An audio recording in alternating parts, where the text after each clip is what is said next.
ವೀಕ್ಷಕರೇ, ನಮ್ಮ homeopathy clinic ಅರ್ಪಿಸುವ ಆರೋಗ್ಯವೇ ಭಾಗ್ಯ ನೇರ ಪ್ರಸಾರದ ಕಾರ್ಯಕ್ರಮಕ್ಕೆ ತಮ್ಮೆಲ್ಲರಿಗೂ ಆತ್ಮೀಯ ಸ್ವಾಗತ ಹೇಳ್ತಾ ಇರೋದು ನಾನು ಅನುಷಾ.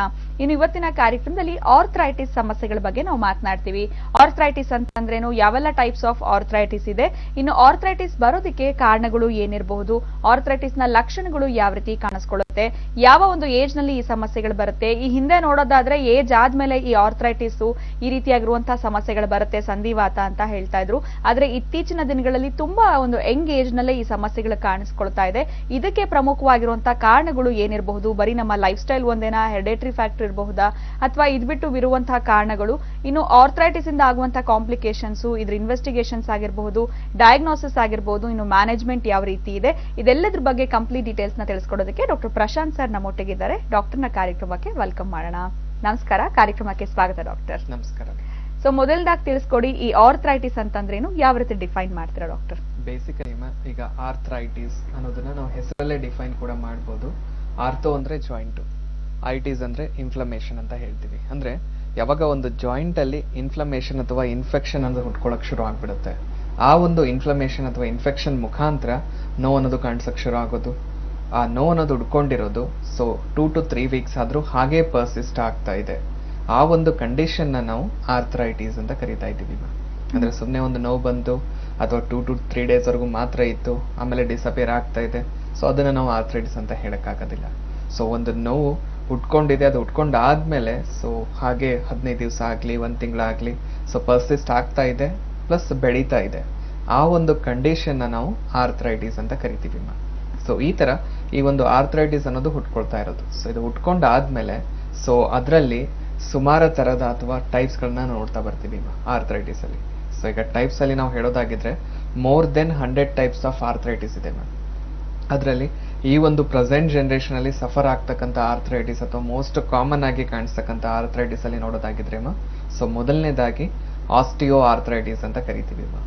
ಅದು ಬಿಟ್ರೆ ನೆಕ್ಸ್ಟ್ ಮೋಸ್ಟ್ ಕಾಮನ್ ಅಂದ್ರೆ ರುಮೆಟೆಡ್ ಆರ್ಥ್ರೈಟಿಸ್ ಅಂತ ಹೇಳ್ಬೋದು. ಅದಾದ್ಮೇಲೆ ಗೌಟಿ ಆರ್ಥ್ರೈಟಿಸ್ ಅಂತ ಇದೆ. ಅದಾದ್ಮೇಲೆ ಸೋರಿಯಾಟಿಕ್ ಆರ್ಥ್ರೈಟಿಸ್ ಅಂತ ಹೇಳ್ತೀವಿ. ಅದು ಬಿಟ್ರೆ ವೈರಲ್ ಆರ್ಥ್ರೈಟಿಸ್, ಈಗ ಚಿಕನ್ ಗುನ್ಯ ಅದು ತುಂಬಾ ಕಾಮನ್ ಆಗಿದೆ ಒಂದು 2 to 3 years ಇಂದ. ಈ ಒಂದು ಸಮಸ್ಯೆಗಳು ಕಾಮನ್ ಆಗಿ ನಾವು ನೋಡ್ತಾ ಇರೋದು. ಬೇಸಿಕಲಿ ಆಸ್ಟಿಯೋ ಆರ್ಥ್ರೈಟಿಸ್ ನ ನಾವು ಡಿಜೆನರೇಟಿವ್ ಡಿಸೀಸ್ ಅಂತ ಕರಿತೀವಿ. ಅಂದ್ರೆ ಏಜ್ ರಿಲೇಟೆಡ್ ಡಿಸೀಸ್ ಅಂತಾನು ಕರಿಬಹುದು. ಒಂದು ಮೂಳೆಗಳ ಸವೆತದಿಂದ ಈ ಒಂದು ಸಮಸ್ಯೆ ಅನ್ನೋದು ಹುಟ್ಕೊಳ್ಳೋದು. ಹಾಗಾಗಿ 10 ವರ್ಷದ ಕೆಳಗಡೆ 55-60 ವರ್ಷ ಅಂದ್ರೆ ಆ ಒಂದು ಏಜ್ ಪೀರಿಯಡ್ ಅಲ್ಲಿ ಮೂಳೆಗಳ ಸವೆತ ಅನ್ನೋದು ಸ್ಟಾರ್ಟ್ ಆಗುತ್ತೆ. ಅದ್ರ ಮೂಲಕ ಈ ಕಾಯಿಲೆ ಅನ್ನೋದು ಹುಟ್ಕೊಳ್ತಾ ಇತ್ತು. ಆದ್ರೆ ಈಗ ಪ್ರೆಸೆಂಟ್ ಜನರೇಷನ್ ಅಲ್ಲಿ ನಾವು ಕಾರಣಗಳು ನೋಡೋದಾಗಿದ್ರೆ ಫಸ್ಟ್ ಅಂಡ್ ಫಾರ್ಮೋಸ್ಟ್ ನಾವು ಹೇಳ್ತಾ ಇರೋದು ಮೆಕ್ಯಾನಿಕಲ್ ಪ್ರೆಷರ್ ಅಂತ ಹೇಳ್ತೀವಿ. ಅಂದ್ರೆ ಕೆಲಸದ ಒತ್ತಡದ ಮುಖಾಂತರ ಬರ್ತಕ್ಕಂಥ ಸಮಸ್ಯೆಗಳು. ಈಗ ತುಂಬಾ ಹೊತ್ತು ಒಂದೇ ಜಾಗದಲ್ಲಿ ನಿಂತ್ಕೊಂಡು ಕೆಲಸ ಮಾಡ್ತಾ ಇದ್ದಾರೆ, ಅಥವಾ ಜಾಸ್ತಿ ಹೊತ್ತು ಒಂದೇ ಜಾಗದಲ್ಲಿ ಕೂತ್ಕೊಂಡು ಕೆಲಸ ಮಾಡ್ತಾ ಇದ್ದಾರೆ. ಅಂದ್ರೆ ಆ ಒಂದು ಮೂಳೆಗಳ ಮೇಲೆ ಒತ್ತಡ ಅನ್ನೋದು ಕ್ರಿಯೇಟ್ ಆಗ್ತಾ ಇದೆ. ಆ ಪ್ರೆಷರ್ ಅನ್ನೋದು ಬೀಳ್ತಾ ಇದೆ, ಒತ್ತಡ ಕಂಟಿನ್ಯೂಸ್ ಆಗಿ ಕ್ರಿಯೇಟ್ ಆಗ್ತಾ ಇದೆ ಅಂದಾಗ ಏನಾಗ್ಬಿಡುತ್ತೆ, ಆ ಮೂಳೆಗಳ ಮಧ್ಯೆ ಇರೋ ಲಿಕ್ವಿಡ್ ಏನಿದೆ, ಲಿಕ್ವಿಡ್ ನ ನಾವು ಸೈನೋವಿಯಲ್ ಫ್ಲೂಯಿಡ್ ಅಂತ ಏನ್ ಕರಿತೀವಿ, ಅದು ಲುಬ್ರಿಕೆಂಟ್ ತರ ಇದೇನು ಆಕ್ಟ್ ಮಾಡ್ತಾ ಇರುತ್ತೆ. ಆ ಲುಬ್ರಿಕೆಂಟ್ ಕ್ವಾಂಟಿಟಿ ಕೂಡ ರೆಡ್ಯೂಸ್ ಆಗೋದಕ್ಕೆ ಶುರು ಆಗೋದು. ಯಾವಾಗ ಅರ್ಲಿಯರ್ ಏಜ್ ಪೀರಿಯಡ್ ಅಲ್ಲಿ ಆ ಒಂದು ಲಿಕ್ವಿಡ್ ಕ್ವಾಂಟಿಟಿ ರೆಡ್ಯೂಸ್ ಆಗ್ತಾ ಇದೆ ಅಂದಾಗ ಅದ್ರ ಮೂಲಕ ಈ ಒಂದು ಮೂಳೆಗಳ ಸವೆತ ಅನ್ನೋದು ಅರ್ಲಿಯರ್ ಏಜ್ ಅಲ್ಲೇ ಕಾಣಿಸ್ಕೊಳ್ಳೋದಕ್ಕೆ ಶುರು ಆಗ್ಬಿಡುತ್ತೆ. ಎರಡನೇದು ಬಂದ್ಬಿಟ್ಟು ಕ್ಯಾಲ್ಸಿಯಂ ಅಥವಾ ವಿಟಮಿನ್ D3 ಅಲ್ಲಿ ಡೆಫಿಷಿಯನ್ಸಿ ಅನ್ನೋದು ಕಾಣಿಸ್ಕೊಂಡಾಗ, ಅಂದ್ರೆ ನಮ್ಮ ಬಾಡಿಯಲ್ಲಿರೋ ಮೂಳೆಗಳಿಗೆ ಈ ಒಂದು ಕ್ಯಾಲ್ಸಿಯಂ ಆಗಿರ್ಬೋದು ಅಥವಾ ವಿಟಮಿನ್ D3 ಆಗಿರ್ಬೋದು, ಅದ್ರ ಅವಶ್ಯಕತೆ ಎಷ್ಟಿದೆ ಅಷ್ಟ್ರ ಮಟ್ಟಿಗೆ ಅದು ಫುಲ್ಫಿಲ್ ಆಗ್ತಾ ಇಲ್ಲ, ಟೈಮ್ಗೆ ಅದು ಅಲ್ಲಿಗೆ ಸೇರ್ತಾ ಇಲ್ಲ ಅಂದಾಗ ಅದು ಲ್ಯಾಕ್ ಆಫ್ ಈ ಒಂದು ಕ್ಯಾಲ್ಸಿಯಂ ಅಥವಾ ವಿಟಮಿನ್ D3 ಮುಖಾಂತರ ಕೂಡ ಏನಾಗ್ಬಿಡುತ್ತೆ, ಮೂಳೆಗಳ ಡೆನ್ಸಿಟಿ ಅರ್ಲಿಯರ್ ಏಜ್ ಅಲ್ಲೇ ಕಳ್ಕೊಳ್ಳೋದಕ್ಕೆ ಶುರು ಆಗೋದು. ಅದ್ರ ಮೂಲಕ ಕೂಡ ಈ ಒಂದು ಸಮಸ್ಯೆಗೆ ಈಡಾಗೋ ಚಾನ್ಸಸ್ ಇದೆ. ಅದಾದ್ಮೇಲೆ ಮೂರನೇ ಕಾರಣ ನೋಡೋದಾಗಿದ್ರೆ ಈ ಒಂದು ಸೆಡೆಂಟರಿ ಲೈಫ್ ನ ಏನ್ ಲೀಡ್ ಮಾಡ್ತಾ ಇರ್ತಾರೆ, ಅದ್ರ ಜೊತೆಗೆ ಈ ಒಂದು ಫುಡ್ ಹ್ಯಾಬಿಟ್ಸ್ ಅನ್ನೋದು. ಈಗ ಮನೆ ಫುಡ್ ಗಿಂತಲೂ ಹೊರಗಡೆ ಫುಡ್ ನೇ ಜಾಸ್ತಿ ಪ್ರಿಫರ್ ಮಾಡ್ತಾ ಇದೀವಿ ಅಂದಾಗ, ಅದರಲ್ಲಿ ಈ ಒಂದು ಜಂಕ್ ಫುಡ್ ಗಳನ್ನ ಎಷ್ಟೊಂದ್ ಜನ ಮೊರೆ ಹೋಗ್ತಾ ಇದ್ದಾರೆ. ಈ ತರ ಫುಡ್ ಗಳನ್ನೇ ನಾವು ಜಾಸ್ತಿ ತಗೊಳ್ತಾ ಹೋದಾಗ ಏನಾಗ್ಬಿಡುತ್ತೆ, ಅನ್ವಾಂಟೆಡ್ ಫ್ಯಾಟ್ ಅನ್ನೋದು ಬಾಡಿಯಲ್ಲಿ ಡೆಪಾಸಿಟ್ ಆಗ್ತಾ ಶುರು ಆಗೋದು. ಈ ತರ ಅನ್ವಾಂಟೆಡ್ ಫ್ಯಾಟ್ ಅನ್ನೋದು ಬಾಡಿಯಲ್ಲಿ ಡೆಪಾಸಿಟ್ ಆಗ್ತಾ ಇದೆ ಅಂದ್ರೆ ನಮ್ಮ ಬಾಡಿ ಮಾಸ್ ಇಂಡೆಕ್ಸ್ ಅಂತ ಏನ್ ಹೇಳ್ತೀವಿ, ನಾರ್ಮಲ್ ಹೈಟ್ಗೆ ಎಷ್ಟು ವೇಟ್ ಇರಬೇಕು ಅದಕ್ಕಿಂತ ವೇಟ್ ಜಾಸ್ತಿ ಆಗ್ತಾ ಇದೆ ಅಂದಾಗ ಆ ಒಂದು ಬಾಡಿ ವೇಟ್ ಅನ್ನೋದು ಕಂಪ್ಲೀಟ್ ಆಗಿ ಬೀಳೋದೆ ಈ ಒಂದು ಜಾಯಿಂಟ್ಸ್ ಗಳ ಮೇಲೆ. ಈ ಒಂದು ಆಸ್ಟಿಯೋ ಆರ್ಥ್ರೈಟಿಸ್ ಅನ್ನೋದು ಬರ್ತಾ ಇದೆ ಅಂದ್ರೆ ಇಲ್ಲಿ ಸಿಂಪ್ಟಮೆಟಿಕಲಿ ಅಥವಾ ಹೊರಗಡೆ ಲಕ್ಷಣಗಳು ನೋಡೋದಾಗಿದ್ರೆ, ಒಂದು ಆರ್ಥ್ರೈಟಿಸ್ ಅಂದ್ರೆ ಐಟಿಸ್ ಇನ್ಫ್ಲಮೇಷನ್ ಇದೆ ಅಂದಾಗ ನೋವು ಅನ್ನೋದು ಕಂಪಲ್ಸರಿ ಇದ್ದೇ ಇರುತ್ತೆ. ಸೊ ಆ ನೋವಿನ ಜೊತೆಗೆ ಸೊ ಹೋಗ್ತಾ ಹೋಗ್ತಾ ಸ್ವಲ್ಪ ಮೂಮೆಂಟ್ ಅಲ್ಲಿ ರೆಸ್ಟ್ರಿಕ್ಷನ್ ಕಾಣಿಸಕ್ ಶುರು ಆಗೋದು, ಆ ಒಂದು ಪಾರ್ಟ್ ಅಲ್ಲಿ ಊತ ಬರೋದಕ್ಕೆ ಶುರು ಆಗೋದು, ಸೊ ಆ ಪಾರ್ಟ್ ನ ಟಚ್ ಮಾಡಿದಾಗ ಬಿಸಿ ಆಗ್ತಾ ಇರೋದು ಕಾಣಿಸಕ್ ಶುರು ಆಗೋದು. ಲಾಸ್ಟ್ ಯಾವಾಗ ಸಿವಿಯರ್ ಕಂಡೀಷನ್ಗೆ ರೀಚ್ ಆದ್ರೆ ಸೊ ನಡೆಯೋಕ್ಕೂ ಆಗಲ್ಲ, ಕೂತ್ಕೊಳ್ಳೋಕ್ಕೂ ಆಗಲ್ಲ, ಅಂದ್ರೆ ನಮ್ಮ ಲೈಫ್ ನ ನಾವೇ ರಿಸ್ಟ್ರಿಕ್ಟ್ ಮಾಡ್ಕೊಳ್ಳೋ ಸ್ಥಿತಿಗೆ ಹೋಗ್ತಾ ಇದೀವಿ ಅನ್ನೋದು ಕೂಡ ಆಸ್ಟಿಯೋ ಆರ್ಥ್ರೈಟಿಸ್ ಅಲ್ಲಿ ನೋಡ್ತಾ ಇದೀವಿ. ಸೊ ಹಾಗಾಗಿ ನೆಗ್ಲೆಕ್ಟ್ ಮಾತ್ರ ಮಾಡ್ಕೊಳಕ್ ಹೋಗ್ಬೇಡಿ ಈ ಒಂದು ಆಸ್ಟಿಯೋ ಆರ್ಥ್ರೈಟಿಸ್ ಅನ್ನೋ ಸಮಸ್ಯೆಗೆ. ಸೊ ಆದಷ್ಟು ಬೇಗ ಟ್ರೀಟ್ಮೆಂಟ್ ತಗೊಂಡ್ರೆ ಫರ್ದರ್ ಡ್ಯಾಮೇಜ್ ನ ಅವಾಯ್ಡ್ ಮಾಡೋದಕ್ಕೂ ಹೆಲ್ಪ್ ಆಗ್ಬಿಡುತ್ತೆ. ಇನ್ನು ವೀಕ್ಷಕರೇ, ನೀವು ಕೂಡ ಈ ಒಂದು ಆರ್ಥ್ರೈಟಿಸ್ ಸಮಸ್ಯೆಯಿಂದ ಬಳಲ್ತಾ ಇದ್ದೀರಾ ಅಂದ್ರೆ ಕಾರ್ಯಕ್ರಮಕ್ಕೆ ಕರೆ ಮಾಡಿ. ಮೊಟ್ಟ ಮೊದಲನೇ ಕರೆ ಸಿದ್ಧವಾಗಿದೆ. ಹಲೋ ಹಲೋ, ನಮಸ್ಕಾರ ಅಮ್ಮ, ತಮ್ಮ ಹೆಸರು? ತಮ್ಮ ಹೆಸರು ಶಿವಮ್ಮ ಅಂತ. ಯಾವೂರಿಂದ ಕರೆ ಮಾಡ್ತಿದ್ದೀರಾ ಶಿವಮ್ಮ ಅವರೇ? ಮೇಡಮ್ ಬೆಂಗಳೂರಿಂದ ಬಸವೇಶ್ವರ ನಗರ. ಮಾತಾಡಿ ಮಾ, ಡಾಕ್ಟರ್ ಇದಾರೆ, ಸಮಸ್ಯೆ ಏನು ಅಂತ ತಿಳಿಸಿ. Hello madam. ಹಲೋ ಹಲೋ, ನಮಸ್ಕಾರ ಸರ್. ನಮಸ್ತೆ ಅಮ್ಮ, ಹೇಳಿ ಏನ್ ಸಮಸ್ಯೆ ಇತ್ತು? ಸರ್ ನಮ್ಗೆ ಈ ಟಿವಿ ಪ್ರೋಗ್ರಾಮ್ ನೋಡ್ತಾ ಇದ್ದೀನಿ ಓಕೆ ಅಮ್ಮ. ಸರ್. ನನ್ಗೂ ಆರ್ಥ್ರೈಟಿಸ್ ತುಂಬಾ ಡಾಕ್ಟರ್ಗಳೆಲ್ಲ ಕನ್ಸಲ್ಟ್ ಮಾಡ್ದು ಮಾತಾಡ್ದು, ಓಕೆ ಅಮ್ಮ. ಆದ್ರೆ ಕಡಿಮೆ ಆಗಿಲ್ಲ ಸರ್. ಈಗ ಹೇಳೋ ಸಮಸ್ಯೆ ಎಲ್ಲ ನೀವ್ ಹೇಳ್ತಾ ಇರೋದೆಲ್ಲ ನನ್ಗೆ ಇದೆ ಸರ್ ಪ್ರಾಬ್ಲಮ್. ಓಕೆ, ಇಲ್ಲ ಟೆನ್ಷನ್ ತಗೋಬೇಡಿ ಅಮ್ಮ. ಈಗ ಏನಾಗ್ಬಿಡುತ್ತೆ, ಈಗ ಪ್ರತಿಯೊಬ್ರು ಸೊ ಡಾಕ್ಟರ್ ಹತ್ರ ಹೋದಾಗ ಏನಾಗ್ತಿದೆ ಅಂದ್ರೆ ಮೇಲ್ಗಡೆ ಲಕ್ಷಣಗಳು ಏನೆಲ್ಲ ಕಾಣಿಸ್ಕೊಳ್ತಾ ಇದೆ, ಈಗ ನೋವು ಬಂತ ಅಥವಾ ಊತ ಬರ್ತಾ ಇದೆನಾ, ಸೊ ಮೂವ್ಮೆಂಟ್ ಮಾಡಕ್ ಆಗ್ತಿಲ್ವಾ, ಸೊ ಆ ತರ ಒಂದು ಲಕ್ಷಣಗಳಿಗೆ ಅಥವಾ ಸಿಂಪ್ಟಮ್ಸ್ ಗಳಿಗೆ ಮಾತ್ರ ನಾವು ಟ್ರೀಟ್ಮೆಂಟ್ ನ ತಗೊಳ್ತಾ ಹೋಗ್ತೀವಿ ಅಮ್ಮ. ಈಗ ಓನ್ಲಿ ನೋವಿಗೆ ಮಾತ್ರ ತಗೊಳ್ಳೋದ್ರಿಂದ ಮೇಲ್ಗಡೆ ಇರೋ ನೋವು ಟ್ಯಾಬ್ಲೆಟ್ ತಗೊಳ್ಳೋವರೆಗೂ ಕಮ್ಮಿ ಇರುತ್ತೆ ಅಮ್ಮ. ಆ ಟ್ಯಾಬ್ಲೆಟ್ ಮುಗಿದಾದ್ಮೇಲೆ ಮತ್ತೆ ನೋವು ಬಂದೇ ಬರುತ್ತೆ. ಯಾಕಂದ್ರೆ ಅಮ್ಮ ನೋವಿಗೆ ತಗೊಳ್ಳೋದ್ರಿಂದ ಆ ನೋವು ಆಗೋದಕ್ಕೆ ಒಳಗಡೆ ಏನ್ ಕಾರಣ ಇದೆ ಅದನ್ನಂತೂ ಸರಿಪಡಿಸೋದಕ್ಕೆ ಸಾಧ್ಯ ಇಲ್ಲ. ಸೊ ಹಾಗಾಗಿ ಇಷ್ಟು ದಿವಸ ಆದ್ರೂ ಕೂಡ ಅದು ಹಾಗೆ ಕಂಟಿನ್ಯೂ ಆಗ್ತಾ ಇದೆ ಅಮ್ಮ ಕಾಯಿಲೆ. ಸೊ ಈಗ್ಲೂ ನೆಗ್ಲೆಕ್ಟ್ ಮಾಡ್ಕೊಳಕ್ ಹೋಗ್ಬೇಡಿ.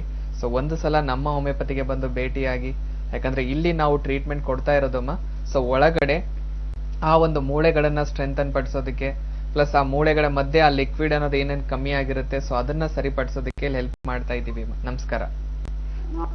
ಧನ್ಯವಾದಗಳಮ್ಮ ಕಾಲ್ ಮಾಡಿದಕ್ಕೆ. ಸೊ ನೇರವಾಗಿ ನಮ್ಮ ಹೋಮಿಯೋಪತಿ ಕ್ಲಿನಿಕ್ಗೆ ನೀವು ವಿಸಿಟ್ ಮಾಡಬಹುದು. ಟೈಪ್ಸ್ ಆಫ್ ಆರ್ಥ್ರೈಟಿಸ್ ಬಗ್ಗೆ, ಆರ್ಥ್ರೈಟಿಸ್ ಅಂತಂದ್ರೆ ಏನು ಅನ್ನೋದ್ರ ಬಗ್ಗೆ ಹೇಳ್ತಾ ಇದ್ರು. ಸೊ ಇಷ್ಟೊತ್ತು ಆಸ್ಟಿಯೋ ಆರ್ಥ್ರೈಟಿಸ್ ಬಗ್ಗೆ ಡಾಕ್ಟರ್ ಸಂಪೂರ್ಣ ಮಾಹಿತಿ ತಿಳಿಸ್ಕೊಟ್ಟಿದ್ದಾರೆ. ಇನ್ನು ಮುಂದೆ ಬರುವಂತದ್ದು ರುಮೈಟೆಡ್ ಆರ್ಥ್ರೈಟಿಸ್ ಅಂತ ಹೇಳಿದ್ರಿ. ಸೊ ಇದು ಬರೋದಕ್ಕೆ ಕಾರಣಗಳು ಏನಿರ್ಬೋದು, ಇನ್ನು ಯಾರಲ್ಲಿ ಹೆಚ್ಚಾಗಿ ನೋಡ್ತೀರಾ ಡಾಕ್ಟರ್ ಈ ಸಮಸ್ಯೆ? ಬೇಸಿಕಲಿ ಈ ಒಂದು ರುಮೈಟೆಡ್ ಆರ್ಥ್ರೈಟಿಸ್ ಅನ್ನೋದನ್ನ ನಾವು ಆಟೋ ಇಮ್ಯೂನ್ ಡಿಸೀಸ್ ಅಂತ ಕರಿತೀವಿ. ಅಂದ್ರೆ ಸೆಲ್ಫ್ ನಮ್ಮ ಇಮ್ಯೂನ್ ಸಿಸ್ಟಮ್ ಅಲ್ಲೇ ಇಂಬ್ಯಾಲೆನ್ಸ್ ಅನ್ನೋದು ಕಾಣಿಸ್ಕೊಂಡಾಗ ಅಥವಾ ಆ ಒಂದು ಇಮ್ಯೂನ್ ಸಿಸ್ಟಮ್ ಫಂಕ್ಷನಿಂಗ್ ಅಲ್ಲೇ ವ್ಯತ್ಯಾಸಗಳು ಕಾಣಿಸ್ಕೊಂಡಾಗ ಈ ಒಂದು ಕಾಯಿಲೆ ಹುಟ್ಕೊಳ್ತಾ ಇದೆ. ಸೊ ಈ ಒಂದು ಕಾಯಿಲೆ ಹುಟ್ಕೊಳ್ತಾ ಇದೆ ಅಂದ್ರೆ ಇದ್ರ ಏಜ್ ಪೀರಿಯಡ್ ನೋಡೋದಾಗಿದ್ರೆ ಸೊ ಚಿಕ್ಕ ಮಕ್ಕಳಿಂದ ವೃದ್ಧರವರೆಗೂ ಯಾರೆಲ್ಲಾದ್ರೂ ಬರ್ಬೋದು. ಸೊ ಓನ್ಲಿ ಈಗ ಏಜ್ಡ್ ಪೀಪಲ್ ಅಲ್ಲಿ ಮಾತ್ರ ಬರುತ್ತೆ ಅಥವಾ 45-50 ವರ್ಷ ಆದ್ಮೇಲೆ ಬರುತ್ತೆ ಅನ್ನೋದು ಈ ಒಂದು ರುಮೈಟೆಡ್ ಆರ್ಥ್ರೈಟಿಸ್ ಅಲ್ಲಿ ನಾವು ನೋಡೋದಿಲ್ಲ. ಸೊ 5 ವರ್ಷ 10 ವರ್ಷ ಮಕ್ಕಳಲ್ಲೂ ಕೂಡ ನೋಡ್ತಾ ಇದ್ದೀವಿ, 60 ವರ್ಷ 70 ವರ್ಷ ವೃದ್ಧರಲ್ಲೂ ಕೂಡ ನೋಡ್ತಾ ಇದ್ದೀವಿ, ಸೊ ಮಿಡ್ಲ್ ಏಜ್ ವರ್ಗೂ ನೋಡ್ತಾ ಇದ್ದೀವಿ. ಸೊ ಈ ಒಂದು ಕಾಯಿಲೆ ಏನಿದೆ ಸೊ ಬರೋದಕ್ಕೆ ಏಜ್ ಪೀರಿಯಡ್ ಅನ್ನೋದು ಬ್ಯಾರಿಯರ್ ಆಗೋದಿಲ್ಲ. ಸೊ ಎಲ್ಲಾದ್ರೂ ಕಾಣಿಸ್ಕೋಬಹುದು. ಸೊ ಹಾಗಾಗಿ ಈ ಒಂದು ಕಾಯಿಲೆ ಬಂದಿದೆ ಅಂದಾಗೆ ಸೊ ಅದಕ್ಕೆ ಕಾರಣಗಳು ನಾವು ನೋಡೋದಾಗಿದ್ರೆ ಒಂದು ಜೆನೆಟಿಕ್ ಫ್ಯಾಕ್ಟರ್ ಅಂತ ಹೇಳ್ತೀವಿ, ಎರಡನೇದು ಎನ್ವಿರಾನ್ಮೆಂಟಲ್ ಫ್ಯಾಕ್ಟರ್ಸ್ ಅಂತ ಹೇಳ್ತೀವಿ. ಯೂಶ್ವಲಿ ಈ ಒಂದು ರುಮೈಟೆಡ್ ಆರ್ಥ್ರೈಟಿಸ್ ಅಲ್ಲಿ ಇಫೆಕ್ಟ್ ಆಗ್ತಕ್ಕಂಥ ಜಾಯಿಂಟ್ಸ್ ಗಳು ನೋಡೋದಾಗಿದ್ರೆ, ಈಗ ನಾನು ಇಷ್ಟಕ್ಕೆ ಮುಂಚೆ ಹೇಳ್ತಾ ಇದ್ದೆ ಆಸ್ಟಿಯೋ ಆರ್ಥ್ರೈಟಿಸ್ ಅನ್ನೋದು ಮೇನ್ಲಿ ಇಫೆಕ್ಟ್ ಮಾಡ್ತಾ ಇರೋದು ಲಾರ್ಜರ್ ಜಾಯಿಂಟ್ಸ್ ಅಲ್ಲಿ. ಸೊ ಒಂದು ನೀ ಜಾಯಿಂಟ್ ಬಗ್ಗೆ ಅಥವಾ ಹಿಪ್ ಜಾಯಿಂಟ್ ಬಗ್ಗೆ ಅಥವಾ ಶೋಲ್ಡರ್ ಜಾಯಿಂಟ್ ಬಗ್ಗೆ ಹೇಳ್ತಾ ಇದೆ. ಅದೇ ರೀತಿ ಈಗ ರುಮೈಟೆಡ್ ಆರ್ಥ್ರೈಟಿಸ್ ಅಲ್ಲಿ ನೋಡೋದಾಗಿದ್ರೆ ಸೊ ಸ್ಪೆಷಲಿ ಅದು ಇಫೆಕ್ಟ್ ಮಾಡೋದು ಇನಿಷಿಯಲ್ ಪೀರಿಯಡ್ ಅಲ್ಲಿ ಸ್ಮಾಲ್ ಜಾಯಿಂಟ್ಸ್ ಇಂದ, ಅಂದ್ರೆ ಫಿಂಗರ್ ಜಾಯಿಂಟ್ಸ್ ಅಥವಾ ಕೈ ಬೆರಳುಗಳ ಮುಖಾಂತರ ಈ ನೋವು ಅನ್ನೋದು ಹುಟ್ಕೊಳಕ್ ಶುರು ಆಗೋದು. ಸೊ ಈ ತರ ಒಂದು ಸ್ಮಾಲ್ ಜಾಯಿಂಟ್ಸ್ ಅಲ್ಲಿ ಇಫೆಕ್ಟ್ ಆಗ್ತಾ ಇದೆ ಅಂದಾಗ ಈ ಒಂದು ಜಾಯಿಂಟ್ಸ್ ಗಳಲ್ಲಿ ನೋವು ಕಾಣಿಸಕ್ ಶುರು ಆಗ್ಬಿಡುತ್ತೆ. ಆ ನೋವಿನ ಜೊತೆಗೆ ಆ ಜಾಯಿಂಟ್ ಅಲ್ಲಿ ಊತ ಅನ್ನೋದು ಹುಟ್ಕೊಳಕ್ ಶುರು ಆಗೋದು. ಆ ಊತ ಅನ್ನೋದು ಬೆಳೀತಾ ಹೋದಂಗೆ ಆ ಜಾಯಿಂಟ್ ಅಲ್ಲಿ ಕಂಪ್ಲೀಟ್ ಮೂವ್ಮೆಂಟ್ ಅನ್ನೋದು ಮಾಡಕ್ ಆಗ್ತಿರೋದಿಲ್ಲ. ಸೊ ಅದ್ರ ಜೊತೆಗೆ ಸೊ ಈ ಒಂದು ಪೆಕ್ಯುಲಿಯರ್ ಸಿಂಪ್ಟಮ್ ನೋಡೋದಾಗಿದ್ರೆ ರುಮೈಟೆಡ್ ಆರ್ಥ್ರೈಟಿಸ್ ಅಲ್ಲಿ ಅರ್ಲಿ ಮಾರ್ನಿಂಗ್ ಸ್ಟಿಫ್ನೆಸ್ ಅಂತ ಹೇಳ್ತೀವಿ. ಅಂದ್ರೆ ಮುಂಜಾನೆ ಎದ್ದು ಕೂಡ್ಲೇನೆ ಈ ಒಂದು ಜಾಯಿಂಟ್ಸ್ ಗಳಲ್ಲಿ ಫೋಲ್ಡ್ ಮಾಡಕ್ ಆಗ್ತಿಲ್ಲ, ಯಾವುದೇ ಕೆಲಸ ಮಾಡಕ್ ಆಗ್ತಿಲ್ಲ, ಅಥವಾ ಬೆಡ್ ಇಂದ ಕೆಳಗಿಳಿದ್ರೆ ನಡೆಯೋಕ್ ಆಗ್ತಿಲ್ಲ, ಅಷ್ಟೊಂದ್ರ ಮಟ್ಟಿಗೆ ನೋವು ಅನ್ನೋದು ನಾವು ನೋಡ್ತಾ ಬರ್ತೀವಿ. ಅಂದ್ರೆ ಯಾವ ರೀತಿ ಚಳಿ ಜಾಸ್ತಿ ಇರುತ್ತೆ ಆ ರೀತಿ ನೋವು ಅನ್ನೋದು ಜಾಸ್ತಿ ಆಗ್ತಾ ಹೋಗೋದು. ಪ್ಲಸ್ ಎಷ್ಟೋ ಜನ ಪೇಷಂಟ್ಸ್ ಗಳು ನಮ್ಮ ಹತ್ರ ಕ್ಲಿನಿಕಲ್ ಬಂದಾಗ ಹೇಳ್ತಿರ್ತಾರೆ, ಸೊ ಈಗ ನೀರಲ್ಲಿ ಕೆಲಸ ಮಾಡಿದಾಗ, ಜಾಸ್ತಿ ಕೋಲ್ಡ್ ಐಟಮ್ಸ್ ಏನಾದ್ರು ತಗೊಂಡಾಗ, ಕೋಲ್ಡ್ ವೆದರ್ಗೆ ಎಕ್ಸ್ಪೋಸ್ ಆದಾಗ ನೋವು ಅನ್ನೋದು ತುಂಬಾ ಜಾಸ್ತಿ ಇರುತ್ತೆ ಅನ್ನೋ ತರ. ಅದ್ರ ಜೊತೆಗೆ ಇಟ್ ಲಾಸ್ಟ್ ಇನ್ನೊಂದು ಮೇಜರ್ ಸಮಸ್ಯೆ ಈ ಒಂದು ರುಮ್ಯಾಟೆಡ್ ಆರ್ಥ್ರೈಟಿಸ್ ಅಲ್ಲಿ ನೋಡೋದಾಗಿದ್ರೆ ಡಿಫಾರ್ಮಿಟಿ ಅಂತ ಹೇಳ್ತೀವಿ. ಈಗ ಪಿಕ್ಚರ್ ಅಲ್ಲಿ ಬರ್ತಾ ಇರೋ ತರ ಸೊ ಮೂಳೆಗಳು ಸೊಟ್ಟ ಆಗ್ತಾ ಬರೋದು, ವಿಕಾರವಾಗಕ್ ಶುರು ಆಗೋದು. ಸೊ ಒಂದ್ಸಲ ಮೂಳೆಗಳು ಸೊಟ್ಟ ಆಗಿದೆ ಅಥವಾ ಡಿಫಾರ್ಮಿಟಿ ಅನ್ನೋದು ಆ ಒಂದು ಜಾಯಿಂಟ್ ಅಲ್ಲಿ ಆಗಿದೆ ಅಂದಾಗ ಅದನ್ನ ಮತ್ತೆ ಸರಿಪಡಿಸೋದಕ್ಕೆ ಸಾಧ್ಯ ಇಲ್ಲ. ಅಂದ್ರೆ ಒಂದು ಡ್ಯಾಮೇಜ್ ಅನ್ನೋದು ಆಲ್ರೆಡಿ ಆಗಿದೆ ಅಂದಾಗ ಸರಿಪಡಿಸೋದಕ್ಕೆ ಸಾಧ್ಯ ಆಗೋದಿಲ್ಲ. ಹಾಗಾಗಿ ರುಮ್ಯಾಟೆಡ್ ಆರ್ಥ್ರೈಟಿಸ್ ಪೇಷಂಟ್ಸ್ಗಳು ಮಾತ್ರ ಆ ಒಂದು ಡಿಫಾರ್ಮಿಟಿ ಸ್ಟೇಜ್ ಹೋಗಕ್ ಮುಂಚೆನೆ ಅದಕ್ಕೆ ಒಂದು ಟ್ರೀಟ್ಮೆಂಟ್ ಅನ್ನೋದು ಪಡ್ಕೊಂಡಾಗ ಆ ಸಮಸ್ಯೆನ ಕಂಪ್ಲೀಟ್ ಕಂಟ್ರೋಲ್ ತರೋದಕ್ಕೂ ಹೆಲ್ಪ್ ಆಗ್ಬಿಡುತ್ತೆ, ಅದರಿಂದ ಕಂಪ್ಲೀಟ್ ಹೊರಗೆ ಬರೋದಕ್ಕೂ ಹೆಲ್ಪ್ ಆಗುತ್ತೆ. ಸೊ ಒಂದ್ಸಲ ಡಿಫಾರ್ಮಿಟಿ ಆಗಿದೆ ಅಂದಾಗ ಆ ಜಾಯಿಂಟ್ ನ ಮತ್ತೆ ಸರಿಪಡಿಸಕ್ಕೂ ಆಗಲ್ಲ. ಅದನ್ನ ಯಾವುದೇ ರೀತಿ ಟ್ರೀಟ್ಮೆಂಟ್ ತಗೊಂಡ್ರು ಕೂಡ ಅದರ ಫಂಕ್ಷನ್ ನಾರ್ಮಲ್ ಪಡಿಸೋದಕ್ಕೂ ಸಾಧ್ಯ ಆಗೋದಿಲ್ಲ. ಸೊ ಈ ಎಲ್ಲ ಸಿಂಪ್ಟಮ್ಸ್ಗಳು ಈ ಒಂದು ರುಮ್ಯಾಟೆಡ್ ಆರ್ಥ್ರೈಟಿಸ್ ಅಲ್ಲಿ ನಾವು ನೋಡ್ತಾ ಬರ್ಬೋದು. ಸೊ ಅದ್ರ ಜೊತೆಗೆ ಈ ಒಂದು ರುಮ್ಯಾಟೆಡ್ ಆರ್ಥ್ರೈಟಿಸ್ ನ ನಾವು ಡಯಾಗ್ನೋಸ್ ಮಾಡಬೇಕು. ಅದರಲ್ಲಿ ಪರೀಕ್ಷೆಗಳು ನೋಡೋದಾಗಿದ್ರೆ ಸೊ ಮೇನ್ಲಿ ರಕ್ತ ಪರೀಕ್ಷೆಗಳು ತುಂಬಾ ಇಂಪಾರ್ಟೆಂಟ್ ಇದೆ. ಸೊ ಇಲ್ಲಿ ಬ್ಲಡ್ ಟೆಸ್ಟ್ಗಳು ನಾವು ನೋಡೋದಾಗಿದ್ರೆ ಸೊ ಒಂದು CRP ಅಂತ ಹೇಳ್ತೀವಿ, ಅಂದ್ರೆ ಸಿ ರಿಯಾಕ್ಟಿವ್ ಪ್ರೋಟೀನ್ ಅಂತ. ಸೊ ಇದ್ರ ವ್ಯಾಲ್ಯೂ ಅನ್ನೋದು ಬಂದ್ಬಿಟ್ಟು 0 ಇಂದ ಅಪ್ ಟು 6 ವರೆಗೂ ಇದನ್ನ ನಾರ್ಮಲ್ ಅಂತ ಕನ್ಸಿಡರ್ ಮಾಡ್ತೀವಿ. ಸೊ 6 ಗಿಂತ ಜಾಸ್ತಿ ಇದೆ ಅಂದಾಗ CRP ಪಾಸಿಟಿವ್ ಅಂತ ಬರುತ್ತೆ. ಆ ಒಂದು ಕಂಡೀಷನ್ ಈ ಒಂದು ರುಮ್ಯಾಟೆಡ್ ಆರ್ಥ್ರೈಟಿಸ್ ಅಲ್ಲಿ ನಾವು ನೋಡ್ತಾ ಬರ್ಬೋದು. ಅದ್ರ ಜೊತೆಗೆ ಎರಡನೇ ಪರೀಕ್ಷೆ ESR ಅಂತ ಕರಿತೀವಿ, ಅಂದ್ರೆ ಎರಿಥ್ರೋಸೈಟಿಕ್ ಸೆಗ್ಮೆಂಟೇಷನ್ ರೇಟ್ ಅಂತ ಹೇಳ್ತೀವಿ. ಸೊ ಇದ್ರ ನಾರ್ಮಲ್ ವ್ಯಾಲ್ಯೂ ಅನ್ನೋದು ಬಂದ್ಬಿಟ್ಟು 0 ಇಂದ ಅಪ್ ಟು 20 ವರೆಗೂ ನಾರ್ಮಲ್ ಅಂತ ಕನ್ಸಿಡರ್ ಮಾಡ್ತೀವಿ. ಸೊ ಅದಕ್ಕಿನ್ನದು ಎಕ್ಸಸ್ ಆಗ್ತಾ ಇದೆ, ಇನ್ನು ಹಾಗೆ ಬೆಳೀತಾ ಇದೆ ಕಂಡೀಷನ್ ಅನ್ನೋದು ಈ ಒಂದು ರುಮ್ಯಾಟೆಡ್ ಆರ್ಥ್ರೈಟಿಸ್ ಅಲ್ಲಿ ನಾವು ನೋಡ್ತಾ ಬರ್ಬೋದು. ಅದ್ರ ಜೊತೆಗೆ ಮೂರನೇದಾಗಿ ಬಂದ್ಬಿಟ್ಟು ASLO ಅಂತ ಕರಿತೀವಿ. ಸೊ ಈ ಒಂದು ಕಂಡೀಷನ್ ಸೊ ಪಾಸಿಟಿವ್ ಬರೋ ಚಾನ್ಸಸ್ ಇರುತ್ತೆ ಈ ಒಂದು ರುಮ್ಯಾಟೆಡ್ ಆರ್ಥ್ರೈಟಿಸ್ ಅಲ್ಲಿ. ಈ 3 ಪರೀಕ್ಷೆಗಳ ಜೊತೆಗೆ ಇನ್ನೊಂದು RA ಫ್ಯಾಕ್ಟರ್ ಅಂತ ಹೇಳ್ತೀವಿ. ಸೊ ಇದು ಫೈನಲ್ ಡಯಾಗ್ನೋಸಿಸ್ ಅಲ್ಲಿ ಹೆಲ್ಪ್ ಆಗ್ತಾ ಬರುತ್ತೆ. ಸೊ ಈ ಒಂದು RA ಫ್ಯಾಕ್ಟರ್ ನ ನಾವು ಪರೀಕ್ಷೆ ಮಾಡಿ ನೋಡಿದಾಗ ಅದು ನೆಗೆಟಿವ್ ಇದೆ ಅಂದಾಗ, ಈ ಮಿಕ್ಕಿರೋ ಒಂದು 3 ಪರೀಕ್ಷೆಗಳು ಪಾಸಿಟಿವ್ ಇದೆ ಅಂದಾಗ ಆ ಒಂದು ಸಮಸ್ಯೆನ ನಾವು ಸೀರೋ ನೆಗೆಟಿವ್ ಆರ್ಥ್ರೈಟಿಸ್ ಅಂತ ಕರಿತೀವಿ. ಸೊ ಯಾವಾಗ ಈ 4 ಪರೀಕ್ಷೆಯಲ್ಲೂ ಪಾಸಿಟಿವ್ ಬರ್ತಾ ಇದೆ ಅಂದಾಗ ಆ ಒಂದು ಸಮಸ್ಯೆನ ನಾವು ರುಮ್ಯಾಟೆಡ್ ಆರ್ಥ್ರೈಟಿಸ್ ಅಂತ ತಿಳಿಸ್ಕೊಡ್ತಾ ಇರ್ತೀವಿ. ಸೊ ಈ ತರ ಈ ಒಂದು ಪರೀಕ್ಷೆಗಳ ಮುಖಾಂತರ ನಾವು ತಿಳ್ಕೊಬಹುದು ಇದು ರುಮ್ಯಾಟೆಡ್ ಆರ್ಥ್ರೈಟಿಸ್ ಇದೆನಾ ಅಥವಾ ಬೇರೆ ಒಂದು ಆರ್ಥ್ರೈಟಿಸ್ ಇದೆ ಅನ್ನೋದ್ರ ಬಗ್ಗೆ ಕೂಡ ನಾವು ಮಾಹಿತಿ ಕೊಡ್ತಾ ಬರ್ಬೋದು.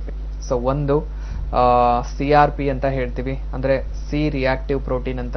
ಸೊ ಇದ್ರ ವ್ಯಾಲ್ಯೂ ಅನ್ನೋದು ಬಂದ್ಬಿಟ್ಟು 0 ಇಂದ ಅಪ್ ಟು 6 ವರೆಗೂ ಇದನ್ನ ನಾರ್ಮಲ್ ಅಂತ ಕನ್ಸಿಡರ್ ಮಾಡ್ತೀವಿ. ಸೊ 6 ಗಿಂತ ಜಾಸ್ತಿ ಇದೆ ಅಂದಾಗ CRP ಪಾಸಿಟಿವ್ ಅಂತ ಬರುತ್ತೆ. ಆ ಒಂದು ಕಂಡೀಷನ್ ಈ ಒಂದು ರುಮ್ಯಾಟೆಡ್ ಆರ್ಥ್ರೈಟಿಸ್ ಅಲ್ಲಿ ನಾವು ನೋಡ್ತಾ ಬರ್ಬೋದು. ಅದ್ರ ಜೊತೆಗೆ ಎರಡನೇ ಪರೀಕ್ಷೆ ESR ಅಂತ ಕರಿತೀವಿ, ಅಂದ್ರೆ ಎರಿಥ್ರೋಸೈಟಿಕ್ ಸೆಗ್ಮೆಂಟೇಷನ್ ರೇಟ್ ಅಂತ ಏನ್ ಹೇಳ್ತೀವಿ. ಸೊ ಇದ್ರ ನಾರ್ಮಲ್ ವ್ಯಾಲ್ಯೂ ಅನ್ನೋದು ಬಂದ್ಬಿಟ್ಟು 0 ಇಂದ ಅಪ್ ಟು 20 ವರೆಗೂ ನಾರ್ಮಲ್ ಅಂತ ಕನ್ಸಿಡರ್ ಮಾಡ್ತೀವಿ. ಸೊ ಅದಕ್ಕಿನ್ನದು ಎಕ್ಸಸ್ ಆಗ್ತಾ ಇದೆ, ಇನ್ನು ಹಾಗೆ ಬೆಳೀತಾ ಇದೆ ಕಂಡೀಷನ್ ಅನ್ನೋದು ಈ ಒಂದು ರುಮ್ಯಾಟೆಡ್ ಆರ್ಥ್ರೈಟಿಸ್ ಅಲ್ಲಿ ನಾವು ನೋಡ್ತಾ ಬರ್ಬೋದು. ಅದ್ರ ಜೊತೆಗೆ ಮೂರನೇದಾಗಿ ಬಂದ್ಬಿಟ್ಟು ASLO ಅಂತ ಕರಿತೀವಿ. ಸೊ ಈ ಒಂದು ಕಂಡೀಷನ್ ಸೊ ಪಾಸಿಟಿವ್ ಬರೋ ಚಾನ್ಸಸ್ ಇರುತ್ತೆ ಈ ಒಂದು ರುಮ್ಯಾಟೆಡ್ ಆರ್ಥ್ರೈಟಿಸ್ ಅಲ್ಲಿ. ಈ 3 ಪರೀಕ್ಷೆಗಳ ಜೊತೆಗೆ ಇನ್ನೊಂದು RA ಫ್ಯಾಕ್ಟರ್ ಅಂತ ಹೇಳ್ತೀವಿ. ಸೊ ಇದು ಫೈನಲ್ ಡಯಾಗ್ನೋಸಿಸ್ ಅಲ್ಲಿ ಹೆಲ್ಪ್ ಆಗ್ತಾ ಬರುತ್ತೆ. ಇನ್ನು ನೀವು ಕೂಡ ಕಾರ್ಯಕ್ರಮದಲ್ಲಿ ಕರೆ ಮಾಡಿ ನಿಮ್ಮ ಪ್ರಶ್ನೆಗಳನ್ನ ಕೇಳಬೇಕು ಅಂತಂದ್ರೆ ನಮ್ಮ ನೇರ ಪ್ರಸಾರದ ಕಾರ್ಯಕ್ರಮಕ್ಕೆ ಕಾಲ್ ಮಾಡಿ. ಆರ್ಥ್ರೈಟಿಸ್ ಸಮಸ್ಯೆಗಳ ಬಗ್ಗೆ ಸಾಕಷ್ಟು ಮಾಹಿತಿಗಳನ್ನ ತಿಳಿಸ್ತಾ ಇದ್ರು. So osteo arthritis, rheumatoid arthritis ಬಗ್ಗೆ ತಿಳಿಸ್ಕೊಟ್ರಿ. ಇನ್ನು ಮುಂದೆ ಯಾವ ಟೈಪ್ ಆಫ್ ಆರ್ಥ್ರೈಟಿಸ್ ಬಗ್ಗೆ ತಿಳಿಸ್ತೀರಾ ಡಾಕ್ಟರ್? ಈಗ ನೆಕ್ಸ್ಟ್ ಮೋಸ್ಟ್ ಕಾಮನ್ ಅಂದ್ರೆ ಇದೊಂದು ಗೌಟಿ ಆರ್ಥ್ರೈಟಿಸ್ ಅಂತ ಹೇಳ್ತೀವಿ. ಸೊ ಗೌಟಿ ಆರ್ಥ್ರೈಟಿಸ್ ಅನ್ನೋದು ಬರ್ತಕ್ಕಂಥ ಒಂದು ಏಜ್ ಪೀರಿಯಡ್ ನೋಡೋದಾಗಿದ್ರೆ ಮಿಡ್ಲ್ ಏಜ್ ಅಲ್ಲಿ ತುಂಬಾ ಕಾಮನ್ ಆಗಿ ಕಾಣಿಸ್ಕೊಳ್ತಕ್ಕಂಥದ್ದು. ಸೊ ಈ ಒಂದು ಮಿಡ್ಲ್ ಏಜ್ ಅಲ್ಲಿ ಈ ಒಂದು ಸಮಸ್ಯೆ ಬರ್ತಾ ಇದೆ ಅಂದ್ರೆ ಸೊ ಒಳಗಡೆ ಸೊ ನಮ್ಮ ಬಾಡಿಲಿ ಮೆಟಬಾಲಿಕ್ ಫಂಕ್ಷನಿಂಗ್ ಅಲ್ಲಿ ಯಾವ ರೀತಿ ವ್ಯತ್ಯಾಸ ಅನ್ನೋದು ಉಟ್ಕೊಂಡಿರುತ್ತೆ. ಸೊ ಗೌಟಿ ಆರ್ಥ್ರೈಟಿಸ್ ಅನ್ನೋದು ಬರೋದಕ್ಕೆ ಮೂಲ ಕಾರಣ ಸೊ ನಮ್ಮ ಬಾಡಿಯಲ್ಲಿರೋ ಯೂರಿಕ್ ಆಸಿಡ್ ಅಂಶ ಅನ್ನೋದು ಜಾಸ್ತಿ ಆಗ್ತಾ ಬಂದಾಗ ಈ ಸಮಸ್ಯೆಗೆ ಈಡಾಗ್ತಾ ಇದ್ದಾರೆ. ಈಗ ಯೂರಿಕ್ ಆಸಿಡ್ ನಾರ್ಮಲ್ ವ್ಯಾಲ್ಯೂ ನಾವು ನೋಡೋದಾಗಿದ್ರೆ ಎಸ್ ಡಾಕ್ಟರ್, ಇದ್ರ ಬಗ್ಗೆ ಮಾತಾಡೋಣ. ಕರೆ ಸಿದ್ಧವಾಗಿದೆ. ಹಲೋ ಹಲೋ, ನಮಸ್ಕಾರ. ತಮ್ಮ ಹೆಸರು? ನನ್ನ ಹೆಸರು ಅಜ್ಜು ಅಂತ. ಮಾತಾಡಿ, ಡಾಕ್ಟರ್ ಇದ್ದಾರೆ. ಪ್ರಶ್ನೆ ಕೇಳಿ ಸರ್ ನೇರವಾಗಿ. ಹಲೋ ಸರ್, ನಮ್ಮ ರಿಲೇಟಿವ್ಸ್, ನಮ್ಮ ಅತ್ತೆ ಒಬ್ಬರಿಗೆ, ಅವ್ರಿಗೆ ತುಂಬಾ ದಿವಸದಿಂದ ಮೊಣಕಾಲು ನೋವು. ಓಕೆ. ಅವ್ರಿಗೆ ಏನಾಯ್ತು ಅಂದ್ರೆ ಅದು ದಿನೇ ದಿನೇ ಜಾಸ್ತಿ ಆಗ್ತಾ ಇತ್ತು. ಒಂದ್ಸರಿ ಅದೇನೋ ಯಾವ್ದೋ ಇಂಜೆಕ್ಷನ್ ಹೇಳಿದ್ರು, ಅದನ್ನ ಮಾಡ್ಸಿದ್ವಿ. ಬಟ್ ಅವ್ರಿಗೆ ಅದು ಸರಿ ಹೋಗ್ಲಿಲ್ಲ. ಅವ್ರಿಗೆ ಇನ್ನೂ ಪೇನ್ ಇದೆ. ಇವಾಗ ಏನಾಗಿದೆ ಅಂದ್ರೆ ಅವ್ರಿಗೆ ಶುಗರ್ ಇರೋ ಕಾರಣ ಅದು ಏನೋ ಭುಜದ ಹತ್ರ ಹಿಡ್ಕೊಂಡು ಕೈ ಎತ್ತೋಕ್ ಆಗ್ತಿಲ್ಲ. ಅದು ಆರ್ಥ್ರೈಟಿಸ್ ಅಂತ ಕೇಳ್ಬೇಕು. ಓಕೆ. ಈಗ ಅವ್ರ ವಯಸ್ಸೆಷ್ಟು? ಅವರು 56 56 ವರ್ಷ. ಓಕೆ. ಸೊ ಈಗ ಶುಗರ್ ಬಂದು ಎಷ್ಟು ವರ್ಷ ಆಗಿದೆ ಅವ್ರಿಗೆ? ಅವ್ರಿಗೆ ಶುಗರ್ ಬಂದು ಮೋಸ್ಟ್ಲಿ ಒಂದು 17 ವರ್ಷ ಆಗಿರ್ಬೋದು ಸರ್. ಅವ್ರು ರೆಗ್ಯುಲರ್ ಆದ್ರೆ ಟ್ರೀಟ್ಮೆಂಟ್ ತಗೋತಿದ್ದಾರೆ. ಓಕೆ, ಅದಾದ್ಮೇಲೆ ಈ ಒಂದು ಸಮಸ್ಯೆ ಉಟ್ಕೊಂಡಿರೋದಲ್ಲ? ಅದು ಮೋಸ್ಟ್ಲಿ ಅದೇ ಇರ್ಬೇಕು ಅನ್ಸುತ್ತೆ ಸರ್. ಓಕೆ, ಸೊ ಟೆನ್ಷನ್ ತಗೊಳ್ಳೋ ಅಗತ್ಯ ಇಲ್ಲ. ಜನರಲಿ ಏನಾಗ್ಬಿಡುತ್ತೆ, ಈಗ ಡಯಾಬಿಟಿಸ್ ಅಲ್ಲೂ ಏನಾಗ್ತಾ ಇದೆ, ನಮ್ಮ ಬಾಡಿಲಿರೋ ಒಂದು ಮೆಟಾಬಾಲಿಕ್ ಫಂಕ್ಷನಿಂಗ್ ಅಲ್ಲಿ ವ್ಯತ್ಯಾಸ ಅನ್ನೋದು ಕಾಣಿಸ್ಕೊಡ್ತಾ ಇದೆ. ಆ ಒಂದು ಮೆಟಾಬಾಲಿಕ್ ಫಂಕ್ಷನಿಂಗ್ ಅನ್ನೋದು ಸರಿಯಾಗಿ ಆಗ್ತಾ ಇಲ್ಲ ಅಂದಾಗ ಈ ಒಂದು ಮೂಳೆಗಳಿಗೆ ಎಷ್ಟರ ಮಟ್ಟಿಗೆ ಈ ಒಂದು ಕ್ಯಾಲ್ಸಿಯಂ ಅಂಶ ಆಗಿರ್ಬೋದು, ವಿಟಮಿನ್ D3 ಅನ್ನೋದಾಗಿರ್ಬೋದು ರೀಚ್ ಆಗ್ಬೇಕು, ಅದು ರೀಚ್ ಆಗ್ತಾ ಇರೋದಿಲ್ಲ. ಆ ಒಂದು ಕಂಡೀಷನ್ ಏನಾಗ್ಬಿಡುತ್ತೆ, ಅರ್ಲಿಯರ್ ಏಜ್ ಅಲ್ಲೇ ಈ ಒಂದು ಮೂಳೆಗಳ ಡೆನ್ಸಿಟಿ ಕೂಡ ಕಳ್ಕೊಳಕ್ ಶುರು ಆಗ್ಬಿಡುತ್ತೆ. ಮೂಳೆಗಳು ಅದ್ರ ಡೆನ್ಸಿಟಿ ಯಾವಾಗ ಕಳ್ಕೊಳ್ತಾ ಇದೆ ಅಂದಾಗ ಅರ್ಲಿಯರ್ ಏಜ್ ಅಲ್ಲೇ ಅದು ಸವಿಯೋದಕ್ಕೆ ಶುರು ಆಗೋದು. ಆ ಒಂದು ಮೂಳೆಗಳ ಸವೆತದ ಮುಖಾಂತರ ಏನಾಗ್ಬಿಡುತ್ತೆ, ಈ ರೀತಿ ಈ ಒಂದು ಜಾಯಿಂಟ್ಸ್ ಪೇನ್ ಅನ್ನೋದು ಅರ್ಲಿಯರ್ ಏಜ್ ಅಲ್ಲೇ ಹುಟ್ಕೊಳಕ್ ಶುರು ಆಗೋದು. ಜನರಲಿ ಈಗ ಜಾಯಿಂಟ್ಸ್ ಪೇನ್ ಅನ್ನೋದು ನಾವೇನ್ ಹೇಳ್ತೀವಿ, 60-65 ವರ್ಷ ಆದ್ಮೇಲೆ ಬರಬೇಕು ಜನರಲಿ ಬರೋದಾಗಿದ್ರೆ. ಸೊ ಅದಕ್ಕಿಂತ ಮುಂಚೆನೆ ಬರ್ತಾ ಇದೆ ಅಂದ್ರೆ ಸೊ ನಮ್ಮಲ್ಲಿ ಕೊರತೆಗಳ ಮುಖಾಂತರನೇ ಉಟ್ಕೊಳಕ್ ಸಾಧ್ಯ ಆಗುತ್ತೆ ಹೊರತಾಗಿ ಸೊ ನ್ಯಾಚುರಲ್ ಕಂಡೀಷನ್ ಇಂದ ಬರೋ ಸಾಧ್ಯತೆಗಳು ತುಂಬಾ ಕಮ್ಮಿ ಅಂತ ಹೇಳ್ತೀವಿ. ಸೊ ಈ ತರ ಆ ಒಂದು ನೋವುಗಳು ಬರ್ತಾ ಇದೆ. ಅದ್ರಲ್ಲಿ ನೀವು ಹೇಳ್ತಾ ಇದ್ರಿ ಈಗ ರೈಟ್ ಶೋಲ್ಡರ್ ಅನ್ನೋದು ಕಂಪ್ಲೀಟ್ ಎತ್ತಕ್ಕೆ ಆಗ್ತಿಲ್ಲ. ಸೊ ಅಷ್ಟು ಸಿವಿಯರ್ ಕಂಡೀಷನ್ಗೆ ಹೋಗ್ತಾ ಇದೆ ಅಂದ್ರೆ ಸೊ ನೆಗ್ಲೆಕ್ಟ್ ಅಂತೂ ಮಾಡ್ಕೊಳಕ್ ಹೋಗ್ಬೇಡಿ. ಈ ಒಂದು ಸ್ಥಿತಿ ಇನ್ನೂ ಹಾಗೆ ನೆಗ್ಲೆಕ್ಟ್ ಮಾಡ್ತಾ ಹೋದ್ರೆ ಬೇರೆ ಒಂದು ಜಾಯಿಂಟ್ಸ್ ಗಳಿಗೂ ಇನ್ನೂ ಹರಡ್ತಾ ಹೋಗುತ್ತೆ. ಸೊ ಲಾಸ್ಟ್ ಅಲ್ಲಿ ಯಾವುದೇ ಕೆಲಸನೇ ಮಾಡಕ್ಕಾಗಲ್ಲ. ಸೊ ಕಂಪ್ಲೀಟ್ ಒಂದು ಮಷಿನ್ ತರ ಮನೇಲಿ ಕೂತ್ಕೊಂಡಿರ್ಬೇಕಾಗುತ್ತೆ ಅನ್ನೋ ಸ್ಥಿತಿಗೂ ಎಷ್ಟೋ ಪೇಷಂಟ್ ಹೋಗ್ತಾ ಇದ್ದಾರೆ. ಸೊ ಆ ಸ್ಥಿತಿಗೆ ಹೋಗೋಕ್ಕಿಂತ ಮುಂಚೆನೆ ನೀವೊಂದು ಟ್ರೀಟ್ಮೆಂಟ್ ಅನ್ನೋದು ಕರೆಕ್ಟ್ ಆಗಿ ಪಡ್ಕೊಂಡಾಗ ಈ ಸಮಸ್ಯೆಯಿಂದ ಕಂಪ್ಲೀಟ್ ಆಗಿ ಹೊರಗೆ ಬರೋದಕ್ಕೆ ಹೆಲ್ಪ್ ಆಗೋ ಚಾನ್ಸಸ್ ತುಂಬಾ ಜಾಸ್ತಿ ಇರುತ್ತೆ ನೋಡಿಪ್ಪ. ಅದರಲ್ಲೂ ಏಜ್ ಕೂಡ ಜಾಸ್ತಿ ಆಗ್ತಾ ಹೋದಷ್ಟು ನಿಮ್ಮ ಭರವಸೆ ನಾವೇನ್ ಕೊಡ್ಬೋದು ಡಾಕ್ಟರ್ಗಳು, ಆ ಭರವಸೆ ಕೂಡ ಕಮ್ಮಿ ಆಗ್ತಾ ಹೋಗುತ್ತೆ. ನಮಸ್ಕಾರ. ಓಕೆ, ಧನ್ಯವಾದಗಳು ಕಾಲ್ ಮಾಡಿದಕ್ಕೆ. ನೇರವಾಗಿ ಬಂದು ಡಾಕ್ಟರ್ನ ನೀವು ಭೇಟಿ ಮಾಡಬಹುದು. ನಮ್ಮ ಹೋಮಿಯೋಪತಿ ಕ್ಲಿನಿಕ್ಗೆ ನೀವು ವಿಸಿಟ್ ಮಾಡಬೇಕಾಗತ್ತೆ. ಇನ್ನು ಡಾಕ್ಟರ್ ಗೌಟಿ ಆರ್ಥರೈಟಿಸ್ ಬಗ್ಗೆ ನೀವು ಹೇಳ್ತಾ ಇದ್ರಿ, ಮುಂದುವರಿಸಿ ಡಾಕ್ಟರ್. ಈಗ ಯೂರಿಕ್ ಆಸಿಡ್ ಅನ್ನೋದು ಜಾಸ್ತಿ ಆಗ್ತಾ ಇದೆ ಅಂದಾಗ so normal values of uric acid ನಾವು ನೋಡೋದಾಗಿದ್ರೆ ಸೊ 0 ಇಂದ ಅಪ್ ಟು 6.5 ವರೆಗೂ ಅದನ್ನ ನಾರ್ಮಲ್ ಅಂತ ಕನ್ಸಿಡರ್ ಮಾಡ್ತೀವಿ. ಯಾವಾಗ ಅದು ಮೋರ್ ದೆನ್ 6.5 ಆದ್ರೂ ಹಾಗೆ ಬೆಳೀತಾ ಇದೆ, ಇನ್ನು ಬೆಳ್ಕೊಳ್ತಾ ಇದೆ ಅಂದಾಗ ಆ ಒಂದು ಸಮಸ್ಯೆ ಮುಖಾಂತರ ಏನಾಗ್ಬಿಡುತ್ತೆ, ಈ ಒಂದು ಯೂರಿಕ್ ಆಸಿಡ್ ಅಂಶ ಅನ್ನೋದು ಬ್ಲಡ್ ಮುಖಾಂತರ ಬಾಡಿಲಿ ಎಲ್ಲ ಕಡೆ ಡಿಸ್ಟ್ರಿಬ್ಯೂಟ್ ಆಗಕ್ಕೆ ಶುರು ಆಗೋದು. So initially peripheral parts of the ಬಾಡಿಗೆ ಅದು ಇಫೆಕ್ಟ್ ಮಾಡಕ್ ಶುರು ಮಾಡ್ಬಿಡುತ್ತೆ ಸ್ಪೆಷಲಿ. ಹಾಗಾಗಿ ಈ ಒಂದು ಗೌಟಿ ಆರ್ಥರೈಟಿಸ್ ಅಲ್ಲಿ ಸೊ ಜನರಲಿ ಇಫೆಕ್ಟ್ ಆಗ್ತಕ್ಕಂಥ ಜಾಯಿಂಟ್ ಇನಿಷಿಯಲ್ ಪೀರಿಯಡ್ ಅಲ್ಲಿ ನಾವು ನೋಡೋದಾಗಿದ್ರೆ ಕಾಲಿನ ಹೆಬ್ಬೆರಳು ಗ್ರೇಟ್ ಟೋ ಅಂತ ಏನ್ ಕರಿತೀವಿ, ಆ ಒಂದು ಜಾಯಿಂಟ್ ಇಂದಾನೇ ಈ ಸಮಸ್ಯೆ ಹುಟ್ಕೊಳಕ್ ಶುರು ಆಗೋದು. ಇದ್ರ ಬಗ್ಗೆ ಮಾತಾಡೋಣ. ಮತ್ತೊಂದು ಕರೆ ಇದೆ. ಹಲೋ ಹಲೋ, ನಮಸ್ಕಾರ ಅಮ್ಮ, ತಮ್ಮ ಹೆಸರು? ಪದ್ಮಾ ಅಂತ ಹೇಳಿ. ಯಾವ್ರಿಂದ ಕರೆ ಮಾಡ್ತಿದ್ದೀರಾ? ಇಲ್ಲಿ ಚಾಮರಾಜಪೇಟೆಯಿಂದ ಮೇಡಮ್. ಮಾತಾಡಿ ಮಾ, ಡಾಕ್ಟರ್ ಇದಾರೆ. ಹಲೋ ಹಲೋ ಹಲೋ ನಮಸ್ಕಾರಮ್ಮ. ಹಲೋ ಹಲೋ, ಕೇಳಿಸ್ತಾ ಇದೆಮ್ಮ? ಅದು ನನ್ಗೆ ಆರ್ಥರೈಟಿಸ್ ಸಮಸ್ಯೆ ಇದೆ. ಓಕೆ. ESR ಬಂದು ಅದು ಜಾಸ್ತಿ ಇದೆ, RA ಟೆಸ್ಟ್ ಮಾಡಿದ್ವಿ ಅದು ಜಾಸ್ತಿ ಇದೆ. ಓಕೆ ಅಮ್ಮ. ಆಮೇಲೆ ಮುಖ ಸ್ವೆಲ್ಲಿಂಗ್ ಬರುತ್ತೆ, ಬೆರಳುಗಳೆಲ್ಲ ಊತ ಬರುತ್ತೆ, ಈ ಜಾಯಿಂಟ್ ಶೋಲ್ಡರ್ ಅಲ್ಲಿ ನೋವು ಬರುತ್ತೆ. ಅದು ಟ್ಯಾಬ್ಲೆಟ್ಸ್ ಎಲ್ಲ ತಗೋತಾ ಇದೀನಿ, ಬೆರಳು ನೋವು ಕಮ್ಮಿ ಆಗಿಲ್ಲ, ಮತ್ತೆ ಮುಖ ಸ್ವೆಲ್ಲಿಂಗ್ ಕಮ್ಮಿ ಆಗಿಲ್ಲ. ಓಕೆ ಅಮ್ಮ. ಓಕೆ, ಸೊ ಎಷ್ಟು ದಿವಸ ಆಯ್ತಮ್ಮ ಈಗ ಗೊತ್ತಾಗಿ ಈ ಸಮಸ್ಯೆ? ಹಲೋ, ಈಗ ಸಮಸ್ಯೆ ಗೊತ್ತಾಗಿ ಎಷ್ಟು ದಿವಸ ಆಯ್ತಮ್ಮ ನಿಮ್ಗೆ? ಹಲೋ, ಹಾ ಕೇಳಿಸ್ತಾ ಇದೆಮ್ಮ? ಕೇಳಿಸ್ತಾ ಇದೆ ಸರ್. ಈಗ ಈ ಸಮಸ್ಯೆ ಬಂದ್ಬಿಟ್ಟು ಎಷ್ಟು ದಿವಸ ಆಗಿದೆಮ್ಮ? ಆಲೆ 3 ತಿಂಗಳಾಯ್ತು ಸರ್. 3 ತಿಂಗಳಾಗಿದೆ. ಸೊ ಈಗ ಟ್ರೀಟ್ಮೆಂಟ್ ಏನ್ ತಗೊಳ್ತಾ ಇದ್ದೀರಾ?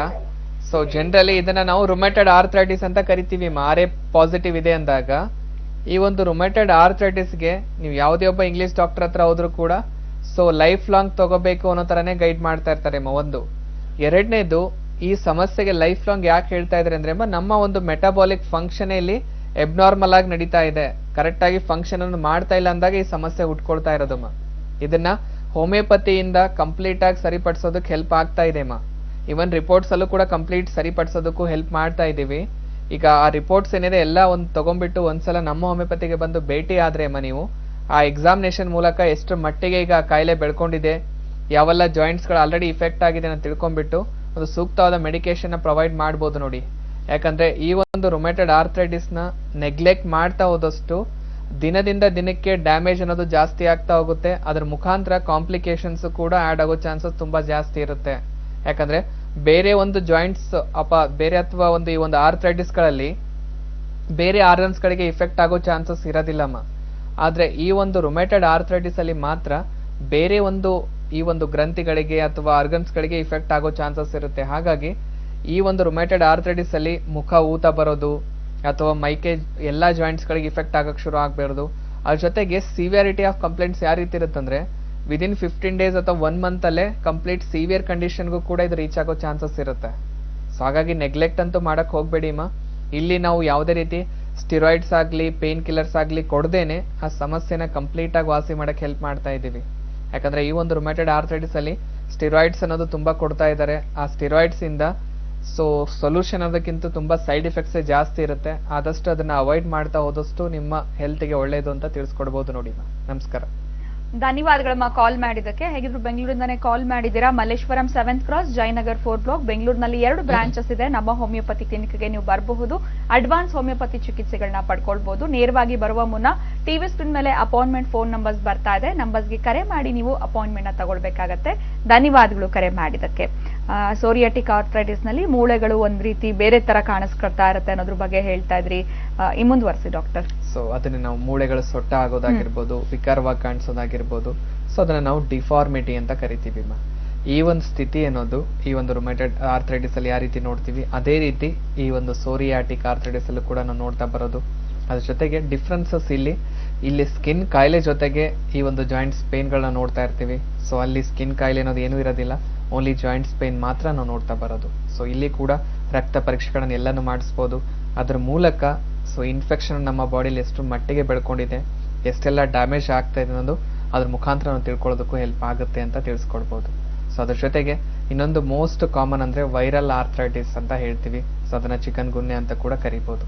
ಸೊ ಈ ಒಂದು ಸಮಸ್ಯೆ ಬೇಸಿಕಲಿ ಅಥವಾ ಇನಿಷಿಯಲಿ ಸ್ಟಾರ್ಟ್ ಆಗೋದು ಸೊ ಒಂದು ಮೈಕೈ ನೋವಾಗಿರ್ಬೋದು, ಸೊ ಜ್ವರ ಬರೋದು, ನಿಶಕ್ತಿ ಅನ್ನೋದು, ಸೊ ಈ ತರ ಈ ಕಾಯಿಲೆ ಅನ್ನೋದು ಹುಟ್ಕೊಳಕ್ ಶುರು ಆಗ್ಬಿಡುತ್ತೆ. ಸೊ ಇನಿಷಿಯಲಿ ಒಂದು ವೈರಲ್ ಫೀವರ್ ಇಂದ ಶುರು ಆಗಿರೋ ಈ ಕಾಯಿಲೆ ಸೊ ಅದನ್ನ ನೆಗ್ಲೆಕ್ಟ್ ಮಾಡಿದಾಗ ಅಥವಾ ವೈರಲ್ ಫೀವರ್ ಇಂದ within a week or 15 days ಅಲ್ಲಿ ಜಾಯಿಂಟ್ಸ್ ಪೇನ್ ಆಗಿ ಕನ್ವರ್ಟ್ ಆಗೋದು.